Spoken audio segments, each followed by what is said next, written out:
let's learn about the breath sound. So basically there are three type of sound: vesicular, bronchial and bronchiovesicular. तो first one is vesicular. See the word V. V से हम याद करते हैं village air. Village की air कैसी होती है? Soft and natural. That means normal lungs, मतलब कि नॉर्मल है लंग्स. एंड इसमें क्या होता है, just learn about this structure. इसको आप वी की तरह सोचो कि वी ऐसे जा रहा है, मतलब लॉन्ग इंस्पिरेशन. इंस्पिरेशन जो है लॉन्ग होगा और एक्सपिरेशन जो है ये शॉर्ट होगा. Inspiration long, expiration short. R से आप ये याद रखिए रस्लिंग. रस्लिंग मीन्स जैसे कि एक पहाड़ी, मतलब हवा इतनी स्मूथ है कि वो पेड़ों को टच करती हुई जा रही है, जैसे कि इतनी स्मूथ हवा है. Second is bronchial. बी से आप याद कर सकते हैं बिग पाइप. एक हवा जो है स्टील के पाइप में से जा रही है, एक हवा जो है स्टील के पाइप में से जा रही है. नहीं तो आप याद कर सकते हैं बिग सिटी. बिग सिटी में क्या होता है? ट्रैफिक होता है. ट्रैफिक है तो इसका मतलब क्या होगा? लाउड होगा. और पिच जो है हाई होगी, हाई पिच होगी, और ट्रैफिक जो है लाउड होगा. तो इस किसके केस में हो सकता है? As example consolidation and pneumothorax. Pneumothorax के केस में ऐसा हो सकता है. आप जैसे वेसिकुलर देख रहे हैं, वेसिकुलर में क्या है? Active inspiration followed by short expiration.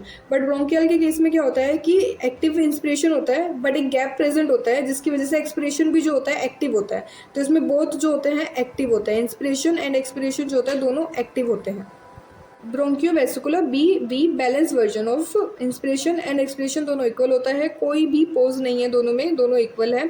Active inspiration followed by active expiration, because air resistance होता है एल्वोलाई में, एयर का रेजिस्टेंस होता है एल्वोलाई में, इसलिए एक्टिव ही एक्सपिरेशन होता है. इसका एग्जाम्पल है अस्थमा एंड COPD. अब so let's learn the additional sound rails and crackles. Rails को जो है ओरिजिनेट होती है स्मॉल ब्रोंकाई और एल्वोलाई में से. आप इसको याद कर सकते हो वेट लंग्स से, मतलब एक याद करने का तरीका है बस. वेट लंग्स है, जैसे लंग्स एप्सिस हो गया, फाइब्रोसिस हो गया, ब्रोंकाइटिस हो गया और क्रोनिक ब्रोंकाइटिस हो गया.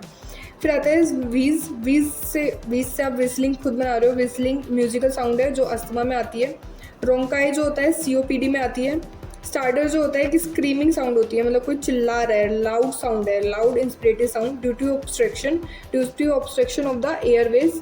अगर एयरवे ऑब्स्ट्रक्शन है तो, अगर लंग्स ऑब्स्ट्रक्शन है तो लैरिंजियल स्टार्टर, और अगर ऑब्स्ट्रक्शन इन ट्रैकिया है तो ट्रैकियल स्टार्टर.